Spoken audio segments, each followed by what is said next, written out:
and off we go.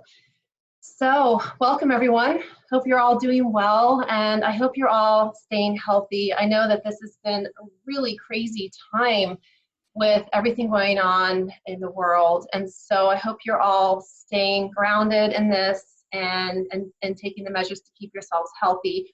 We're going to talk about healthy today, and before I get into kind of what that is, there's maybe some new people on here, so I'll just give a quick introduction to myself. I'm Wendy Romig. I'm a doctor of clinical nutrition, and I have a clinic in Mount Airy in Philadelphia called Sage Integrative Health Center.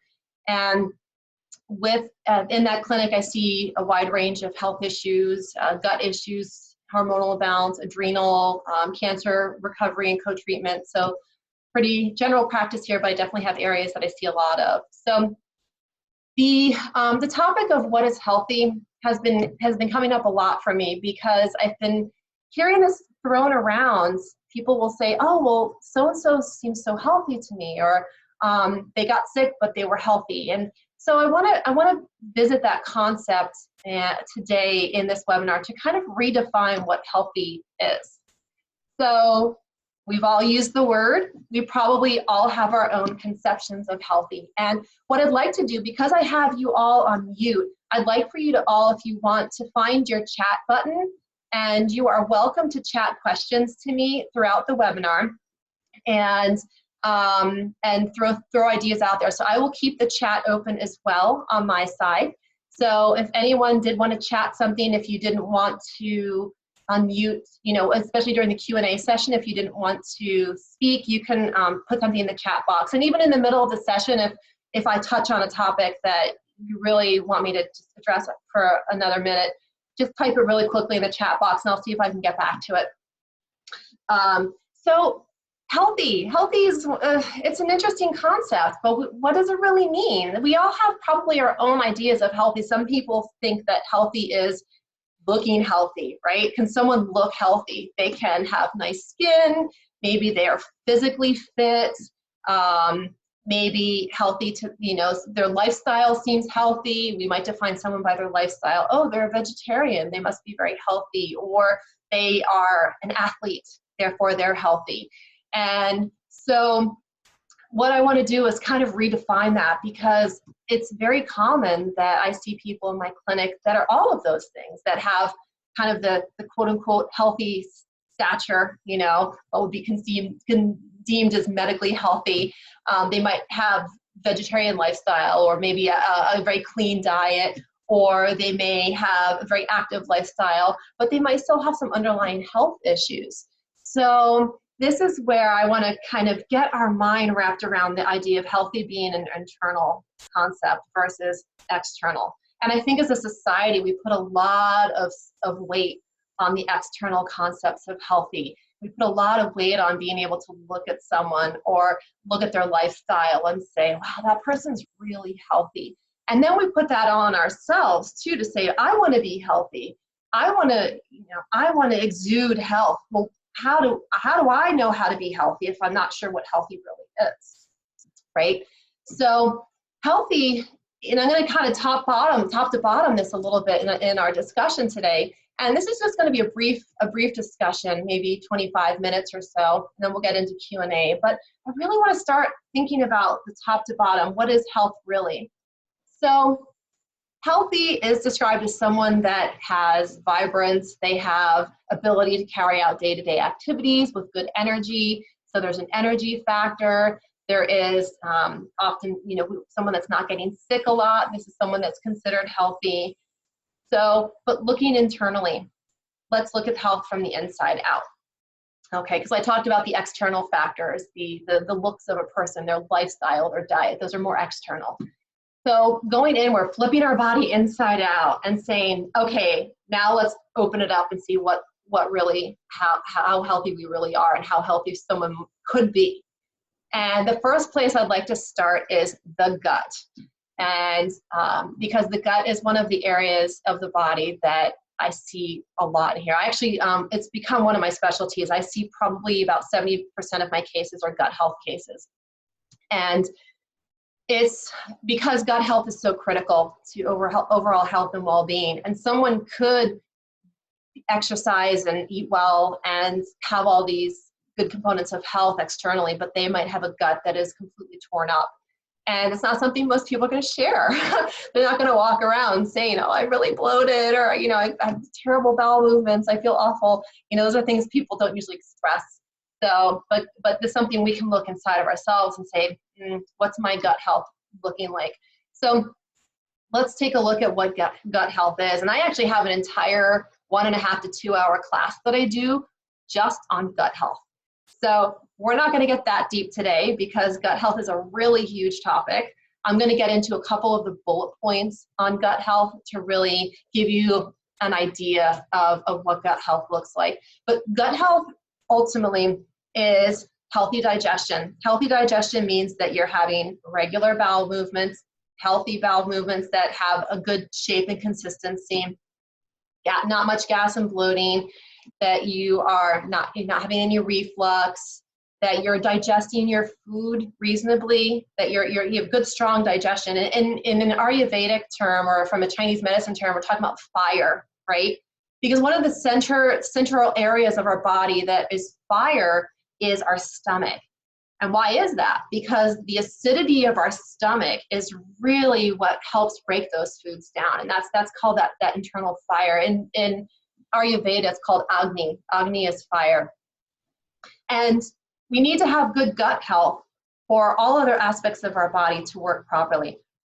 If our gut is not functioning properly, a couple things are going to happen. A, we're not going to break down our nutrients very well. And we're certainly not going to absorb them very well into our system. If nutrients are not getting into the body, it means that every cell of our body is getting undernourished. It means that organs might not be getting everything that they need to function optimally. So getting nutrients into the body via the gut and through proper digestion is critical.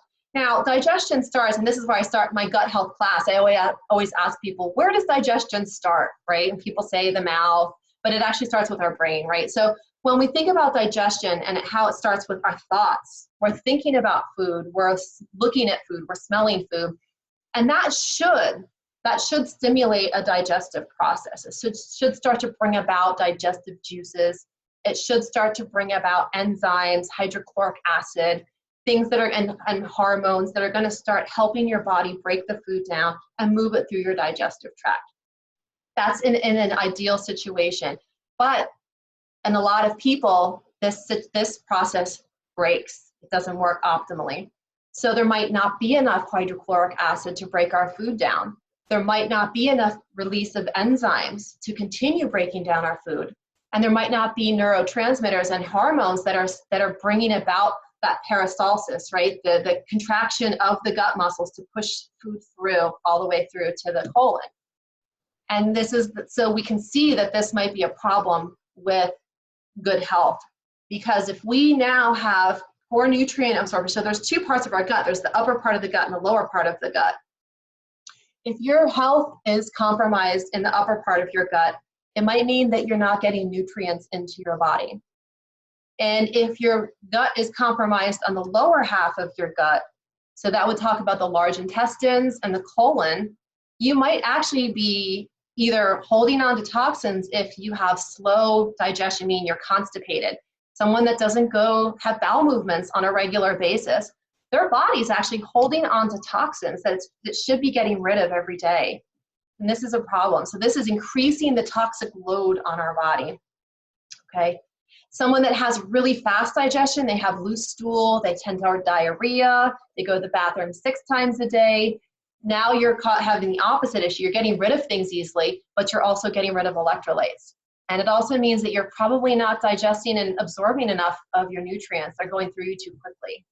So you can see how either we're not getting the nutrients into our body that are required for cellular health, or things are in the lower half are going through too quickly, or they're slowed down, which is either increasing our toxic load or it's decreasing our availability of certain nutrients as well. The other thing that the gut really is a host to is our immune system.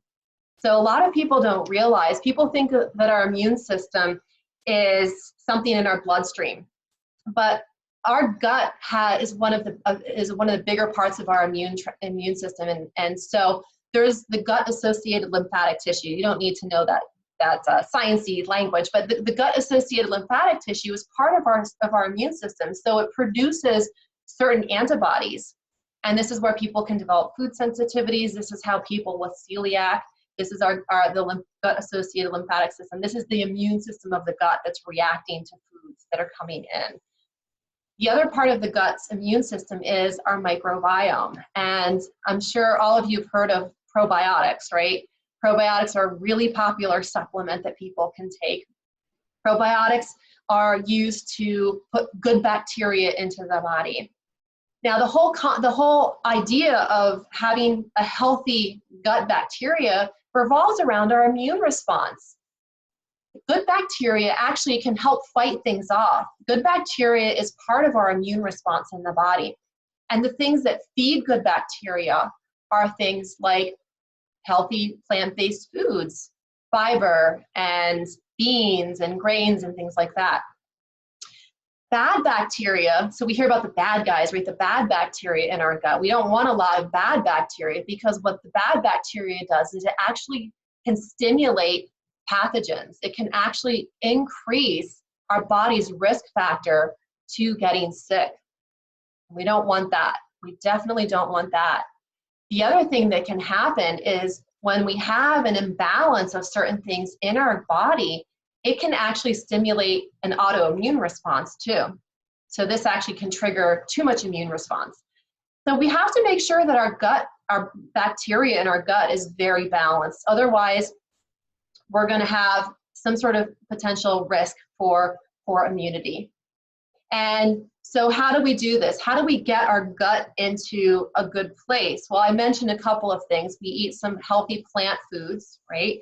Not to say everyone has to be vegan or vegetarian, but everyone should have a vegetarian foundation to their diet where they're adding maybe a little bit of fish or chicken or things like that. But the plants are the foundational construct, or the foundation of the diet. So if plants are the foundation of the diet, you're giving your body loads of nutrients. You're giving your body all of the some enzymes to help with digestion. You're giving your body the fiber that it needs to help the microbiome flourish. Because remember, I said those good bacteria, they thrive on fiber and healthy foods.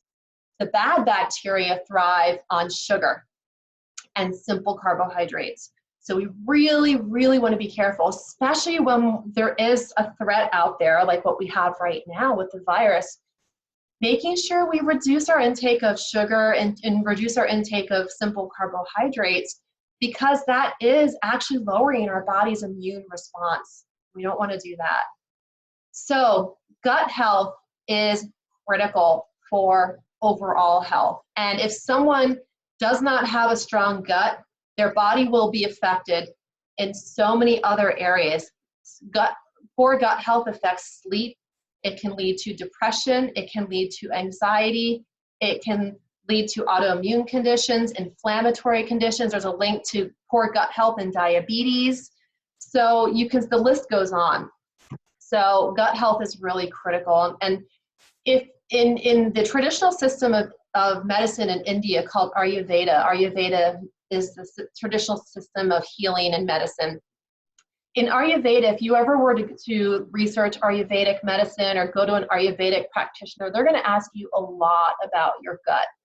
And there's a reason for that. And that's everything that I've mentioned, because it is central to good health. And this is thousands of year-old system of healing. And in functional medicine, which is the area that I practice in, this is a very huge component of functional medicine too. And it's why I spend so much time discussing it with my patients in my clinic. And I spend so much time discussing it in most of my workshops. It comes up pretty much in every one of my workshops. So I can't stress enough how important it is. If you have symptoms of poor gut health, and I'll list them again for you: gas and bloating, diarrhea, loose stool, constipation, reflux, poor appetite, really high appetite, that's just, you can't satisfy it, burping, flatulence, these are all symptoms of gut issues. So you really want to take a look and see what's going on, and feel free to reach out to me as well if you have concerns. So gut health, I'm going to wrap that section up, and I'm going to move on to the next part of a healthy person, right? So another part of being healthy is our adrenal response. Stress. So our adrenal glands, and you've probably heard about them in terms of the hormone cortisol. Everyone's pretty familiar with the hormone cortisol. Cortisol is produced by our adrenal glands, which sit on top of the kidneys. They're like little hats.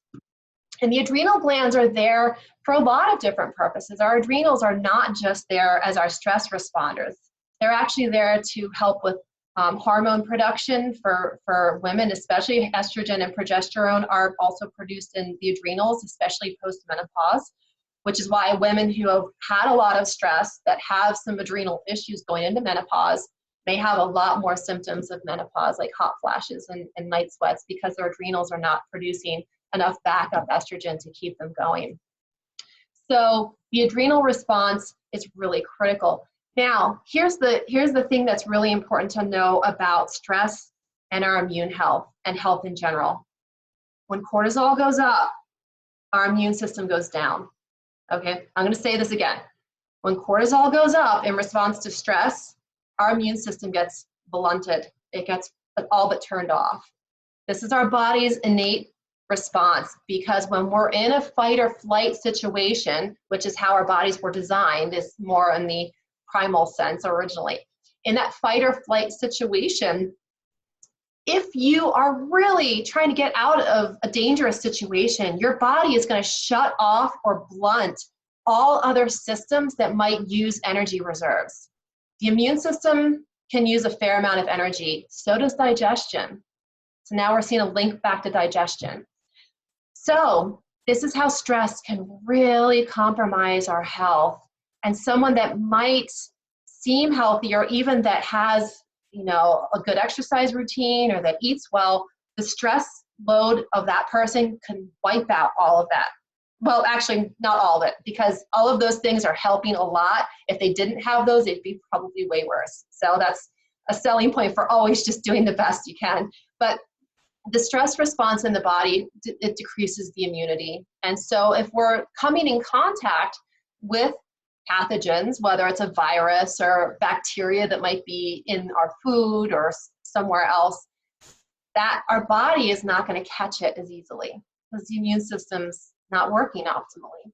And this is how people that say they've been under a lot of stress and they get sick a lot, this is a common symptom I see of people that have elevated cortisols. They can't stay healthy. Their immune system's just shot. And unfortunately, we're in a society of chronic stress, and everything that we're dealing with now, this is not a short-term immediate thing. This is becoming a chronic stress situation for people, where they're dealing with a very long-term, weeks on end of uncertainty, and it becomes a chronic situation. So we want to try and do the things we can to help our adrenals not overproduce cortisol. And how do you do that? Well, we can do deep breathing exercises, do yoga, go for a walk in our yard, do some gardening in our yard. These are all things that can help reduce the adrenal response. We want to try and do that because we want the adrenals to only be activated in an emergency. Because if the adrenals are activated chronically, this is where you're going to run into a problem where the immune system might just get shut off in general, not blunted, but turned off. And that can be a really dangerous situation. So getting the adrenals balanced is really critical. And there are some herbs that can be beneficial for that. Calming herbs. People find lemon balm very soothing. You might think about lavender as an essential oil. And there's a whole cornucopia of herbs that can help lower the stress response in the body. But ultimately, it's really doing the things that will help calm us down. Journaling, talking ourselves through it, deep breathing exercises, yoga, doing self-care. Those are things that are going to help lower the stress response. and increase our overall health and well-being and our immunity. So this is the second component of being healthy. The next component of being healthy is our immune balance, which I talked about with our gut and I talked about with the adrenals. Is our immune system functioning well? Is it hyperactive, meaning that we might be in an autoimmune state, meaning that the immune system is attacking our own tissue? That's what autoimmunity is. It's essentially our immune system is attacking its own tissue. Or is our immune system turned off? And the immune system doesn't usually just modulate itself. It doesn't change itself. There's factors like the gut, like the adrenals that are going to be interacting with our immune system. So we want to make sure we're doing those things to keep our immune system strong. Not only that, we want to feed our immune system with good nutrients. And I'll get into this in a minute with nutritional balance. And this is kind of the last component of healthy that I'm going to discuss. But the one before nutritional balance is sleep. So we have gut health, we have adrenal health or stress load. How much are we allowing stress to kind of get into our system and affect our health? We have sleep. Sleep is vital. If someone is not sleeping, they are missing out on critical restorative time in the body. This is when the immune system is going to be doing all of its repair work. This is when the immune system is going to be building and getting stronger. This is when our body is detoxifying toxins out of the body. It's when our body's making new cells. Our body's very busy while we're sleeping. We think that sleep is just resting up so I'm refreshed for the day. But our body it's essential that we get sleep because our body is doing so much to keep our bodies going on all levels, on a cellular level and on organ level. It's the sleep cycles are critical for our brain health too. So if someone is sleep compromised, it is going to affect their immune health. It is going to affect their emotional health. It's going to affect all areas of their lives. And so getting good sleep is absolutely essential. And how do we do that? Well, there's different reasons that people might encounter sleep issues. It might be because their adrenals are activated, right? Stress. Who sleeps when they're stressed out? I mean, stress is definitely one of the factors that's going to cause sleep disturbances because cortisol is a stimulating hormone. We don't want our cortisol levels up before bedtime. We want them down. That should be the lowest part of our cortisol curve is before bed. And cortisol levels shouldn't be coming up again until right before we wake. So we want to make sure that cortisol is low. That means stress is low, or at least the stress chemicals in our body are low. The other thing that can affect sleep is maybe we have a melatonin issue. Melatonin is the key hormone that is linked to getting us to sleep at night. But melatonin is actually directly linked with our immune system. Someone that has shortage of melatonin will actually have be more susceptible to getting sick, and they'll have more, if they have active viruses in their body, maybe it's a herpes virus or Epstein-Barr or something like that, someone that is melatonin deficient will have more activations of viruses that are already existing in their bodies. So you really want to get that good sleep in. Another reason that can cause sleep issues is hormonal imbalances, and this is especially for women, but also for men too. Women that have low estrogen or low progesterone can encounter sleep difficulties. Men can encounter sleep difficulties with low testosterone.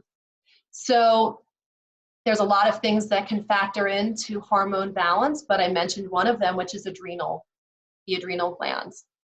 Okay, because the adrenal is a backup production site for hormones.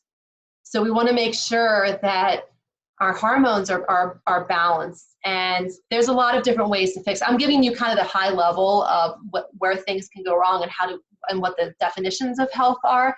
And so I'm giving you kind of high level information here, but there's ways to fix all these things. It's just helping you identify that there might be a problem. So, and then other problems with sleep could be sleep hygiene. And this is a common one I see where it's just too noisy. There's too much light in the room. Maybe you're on an iPad or a computer before bed or on a phone, and those blue lights that emanate off of the electronics can be very stimulating to the brain and affect our sleep brain waves. So we want to just be very careful about those technologies. So that's sleep. So we have gut health, we have adrenal health, we have our immune health, we have sleep health, but the last one is nutritional health. And so kind of the, one thing that is, I won't say it's easy to fix, but it's kind of a low-hanging fruit thing that we can see in front of us. We can look to see, okay, am I eating enough dark leafy greens? Am I eating enough, vegetables, or getting enough blueberries in my diet, as an example? So we want to think about increasing our antioxidant status. The one thing that I see the most, I see low antioxidant intake, and I see, especially it depends on the diet, but I can see low in protein intake or imbalances in protein, especially with vegan and vegetarian diets. So sometimes I'm having to correct those ratios a little bit. So antioxidants are essential for our body to ward off disease, to keep our immune system healthy, and to keep our cells healthy. Cellular health is critical. And those little cells, our whole body is just made up of cells, and every cell has little organs within them. And all of those little organs within the cells require certain nutrients. So if we're not eating those nutrients, now that's not even saying that our gut is going to digest them, but we have to at least start by trying to get them in us, right? So we have to get those nutrients in us, which are going to give us a diverse intake of nutrients that our body can use for production of cells, for organ health, for brain health, for gut health, for immune health. These are all things that are absolutely essential for our bodies to function. So what does a good diet look like? Well, I mentioned it a little bit earlier. A plant-based diet is a starting point, and that's not, like I said, plant-based diet does not mean vegetarian or vegan diet.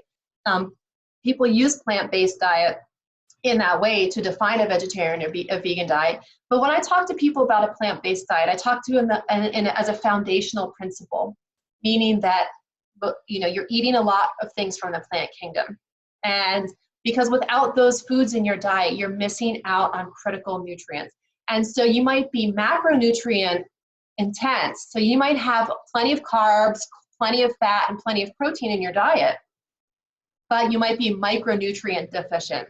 And this is really, really an important distinction, because just because you're eating the right amount of foods doesn't mean you're getting the right amount of nutrient balance between macronutrients, which are the nutrients we need a lot of, granted, proteins, fats, and carbohydrates, and the micronutrients, which we need smaller amounts of, but they're just as important to the functioning of our body.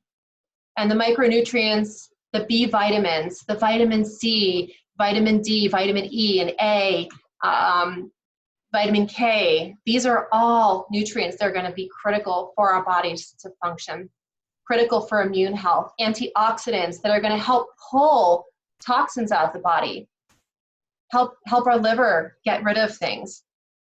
Okay, so vegetables, dark leafy greens I mentioned, get your orange foods in there with sweet potatoes and carrots and butternut squash. Get your root vegetables in there with beets and turnips.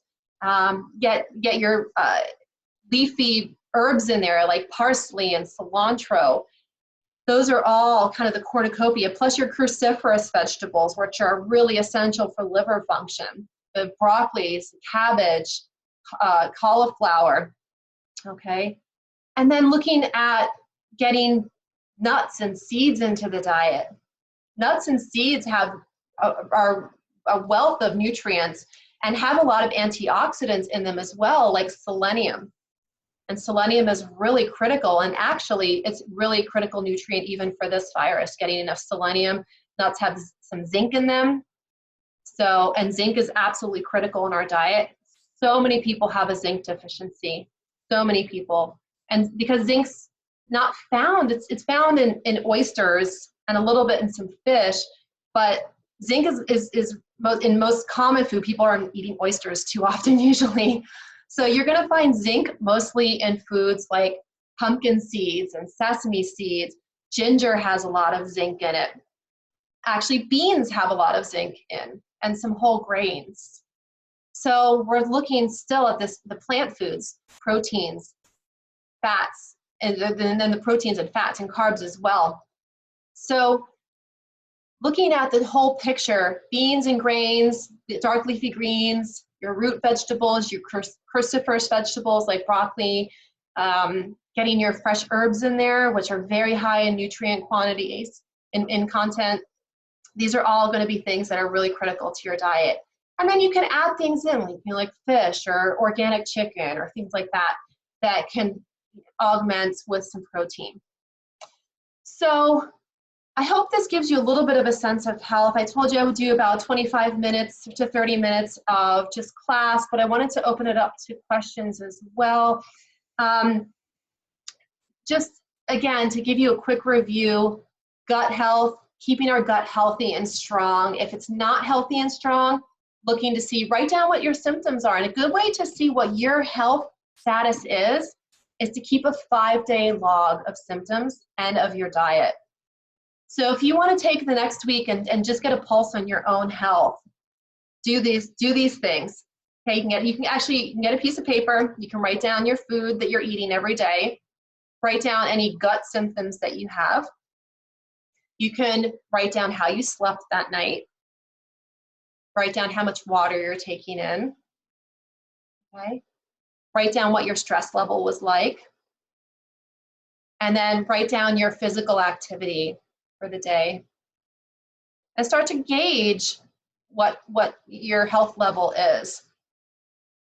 And so looking in the future, looking forward for all of us to, as we increase our health, it's a step-by-step process. There is no, fast fix, because getting healthy, especially the older we get, the more we have things that have snuck up on us, the more we have environmental exposure to toxins that we have to deal with, the more we may have had some dietary issues that have crept in that we might have to change. So be gentle with yourself.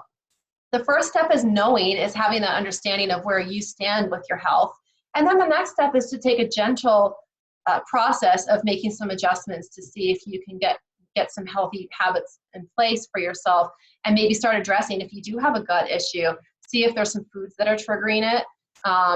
See if maybe eating some probiotic foods like miso or sauerkraut or kombucha will help. And start trying some things on your own at home.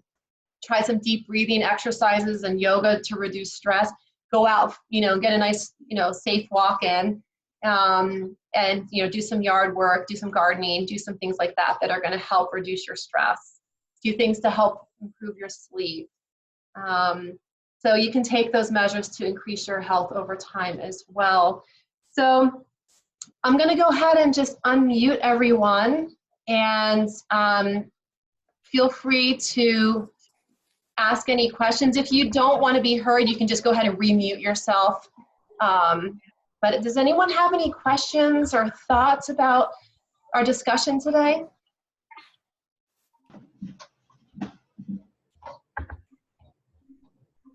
Quiet group.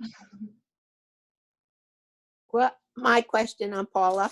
Hi, Paula. Hi. I wanted to see what is good about sauerkraut, and I'm thinking kimchi and things like that. What makes that good? Okay. So those are fermented foods. Fermented foods are fermented through an aging process, and fermented foods add some healthy bacteria to the body. How much of it actually gets to the large intestines is, not very much, because our stomach acid will kill some of it off. But the point of eating probiotic foods or fermented foods is that it does help increase our healthy gut flora. So it's giving us those probiotics. And you don't want to eat a lot. So you're not going to eat like a huge bowl of sauerkraut. And you definitely don't want to cook them, because that will kill all the bacteria off. So if you're someone that likes to heat up your sauerkraut, not advised. I would eat it just room temperature, and just have a small bowl of it. Overdoing probiotic foods can actually, for some people, cause a lot of discomfort and bloating. It could actually cause diarrhea too. So you have to be careful with not overdoing probiotic foods, especially if you're just starting. I know people, years ago, I had a patient come to me. She had started off out of the gate just drinking like a whole kombucha bottle, and she felt terrible. And she did it for a week, and then she started seeing me, and I explained to her that drinking so much of a probiotic right out of the gate when your gut's not in a good state can actually cause more problems. So you have to just take it really slowly with probiotic foods. Yogurt is something our bodies are pretty used to, but in general, doing small amounts. It's just a little bit of sauerkraut, maybe a little bit of probiotic, or a little bit of kombucha. So good question. Yeah. Hi, Jeanette. Yeah. I have to eat non-dairy yogurt. Mm-hmm. Is there one that you recommend that has less sugar and better for you? Yeah, so I find the best non-dairy yogurts that I've come across so far, and they're always improving the products, are Forager and Kite Hill. And that's because they tend to use better products and fewer stabilizers.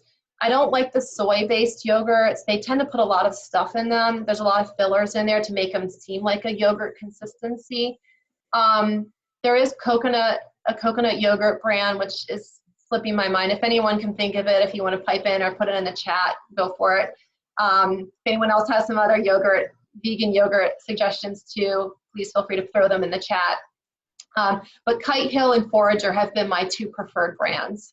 And definitely really be careful about those though, because watch, with the added fruits and the flavorings, you still are going to get sugar. So ideally, plain yogurt's going to be your best bet. Yeah. And I think Forager has a plain yogurt. And also, are berries the best fruits to eat? Mm-hmm. Yeah, that's a really good question. So it depends on your body. All fruit has a lot of micronutrients and antioxidants in them. Some people, you have to be careful with the higher glycemic fruits. So things like peaches and mangoes and pineapple can be pretty sugary. So if you're someone that has blood sugar issues, or maybe you're battling some sort of gut issue with an overgrowth of bad bacteria or candida, those types of fruits might make it worse. So I tend to steer people more toward blueberries, maybe blackberries, tart cherries or cranberries, maybe some apples that aren't super sweet, bananas that aren't overly ripe. Those are just my recommendations, because I do see a lot of people with gut issues in my clinic or that have blood sugar issues. So I have to advise them to be a little bit careful with fruit, because it definitely can, over time, if you eat a lot of fruit, it can elevate your blood sugar pretty high, and it can mess with your gut flora. Thank you. Mm-hmm. Yep, good. Great. Any other questions? John. Hi, John. Do you have any strategies to kick sugar, or any herbs or anything that would help kind of alleviate a sugar craving if you're trying to kick it, or any strategies at all? I do, yeah. Sugar's a tough one. Sugar is actually, it should be considered an addiction. It is an addiction, actually. The body gets physiologically dependent on sugar. There's a couple of pathways in the body that are tied to the sugar addiction. One is dopamine. So there's a chemical in the brain called dopamine, which is that pleasure center, right? Dopamine is our pleasure center of the brain. And sometimes low dopamine levels can create sugar cravings. So that's one thing. It could be a brain issue. There's actually a supplement I have used in the past. I don't use it a ton because I go a little bit more root cause, but just as a side note regarding dopamine, there's a supplement called Dopa Boost, which can increase dopamine levels, and I've seen it help with sugar cravings. The other kind of underlying cause of sugar cravings can be a gut issue. We have these things growing in our gut, right? Like fungus and bacteria. They belong there, but when they get grown beyond what they should be. So candidas are really common ones. Certain bacteria in the body can overgrow, and they all love sugar. And when they get to a certain point where the colonies are very large, they actually will send signals to the brain to continue to feed them. So it might not be you asking for the sugar, it might be the things growing inside of you, which is kind of a creepy thought, but it's interesting, right? So there could be some gut issues there that you might want to address. There are some herbs that I use, which I don't recommend openly because they're pretty strong herbs, but there are antifungal, antibacterial herbs that I use with my patients to help knock back any overgrowth, and they do help with sugar cravings as well. The other thing that can help with sugar cravings is hibiscus tea, and I recommend that one because it's very gentle and it's easily accessed. But red zinger, a hibiscus tea, because hibiscus is tart, it can actually counteract the brain's chemical desire for sugar. Sometimes the sugar cravings can come from an insufficiency of astringency in the diet. So sometimes the sugar cravings come from lack of astringent foods and lack of bitter foods in the diet. So bitter foods are going to be things like broccoli rabe, arugula, collard greens, things like that. And so the more that we have those foods in the body, then the sugar cravings might go down as well. And then, like I said, hibiscus is also astringent, so it can also help counteract some of those cravings. So, of course, then there's the practical component of that as well. How do we just slowly wean ourselves off of sugar? And sometimes it is a weaning process. But to me, most of the time, the sugar cravings, there's something else going on. There's the emotional, the dopamine component for sure. And might be the emotional dependency on it. And then there's the physiological dependency. So we kind of have to figure out where the dependency is coming from, because I've seen people chase their tail and go into spin cycles over trying to get sugar out of their diets and just come up eating more and feeling really frustrated at the same time. Because it can be really frustrating when you're trying so hard to reduce something out of your diet and your body is just not having it. And you find yourself in the sweets aisle buying stuff you just don't want to buy, but somehow it ends up in your cart. So, I don't know if that helps at all, but hopefully that gives you some at least areas to try and figure out where the sugar cravings are coming from. So there are tests, though, that you could do to kind of figure out root causes of if there is a gut issue. Yeah, definitely. So the first thing I do is that with my patients in my clinic, I do a health assessment. So I will actually go through the different systems. I will go through a full gut assessment to see if I suspect that there's an overgrowth, and there's usually other symptoms. Someone that has like a candida infection, they will have vicious sugar cravings. They might get itchy rashes on their skin that just kind of pop up but then go away.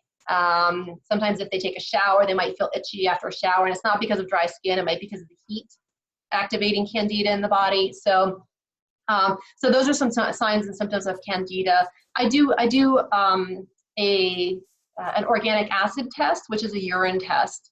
And so it's a home test. The patient takes it home, pees in a cup, sends it off to the lab, and the lab will look to see if there's candida in the digestive tract. I can do stool samples as well. It's a home test. The patient takes the kit home, and then I get the results back to see if there's any imbalances in the microbiome. The testing can be pretty expensive, so I try to not do the testing unless I'm really unsure. If I suspect that there's candida or an imbalance in the microbiome, I'll usually go in that direction. I also have a test that can run neurotransmitters. It's also a urine test that will tell me if you have any neurotransmitters like dopamine that might be out of balance as well. So those are different testing that I can do through my clinic. And then all that is treatable. You can treat based on all of those results. Mm-hmm. Yeah. And you do that with like the medicine, the Chinese medicine? Is that how you prescribe?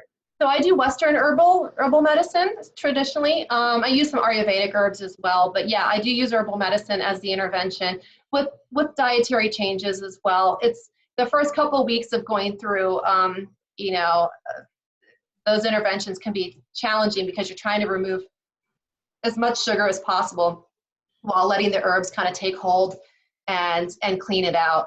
you know, but the more the herbs get in there, I've battled sugar addictions my whole life. I was like a Pop-Tarts kid, and I had, you know, Crimpets in my lunchbox every day, and I came home and I'd have a cup of soda, you know, I mean, so, you know, I've always kind of battled that, have dessert every night after dinner. So as an adult, battling the sugar addictions was always hard, but it wasn't until I really started getting into more of an herbal intervention that I saw more of the sugar addictions come down. Because, you know, for my own body, I knew that there was more going on. There was a major gut issue that was happening. And so I was able to treat it accordingly, and it works. I mean, it definitely works. You just have to be careful, because those propensities, even though there might be a gut issue, the propensities to lean towards sugar could have been a habit from way, way back that just kind of sneaks its way back in again. So, so just things to be mindful of. Anything else? Thank you. You're welcome. Any other questions? Okay, no other questions? Then I will go ahead and sign off. I hope you all enjoyed this session. Please feel free to send me an email if you have any comments. If you do have questions that pop up afterwards, by all means, don't hesitate to reach out as well. You're also welcome to visit my website at sageintegrativehealth.com. And you can check out, if you did want to schedule a 15-minute free phone consult with me, you're welcome to do that. We can chat a little bit more in a non-public setting about anything that you have going on. So it's Sage Integrative with an IVE. sageintegrativehealth.com is where you can find me and find my sessions and more information. So I hope you all stay safe, stay healthy. I hope you have a wonderful weekend, and stay tuned. I'll definitely be having more of these. And for those of you who signed on a little bit late, I am starting a YouTube channel. It's Dr. Wendy Romig, and I'll be putting this session up if you wanted to go back and re-listen, or if you wanted to send this off to any friends as well. So thanks so much, everyone. Have a great week. Take care. Bye. Thank you.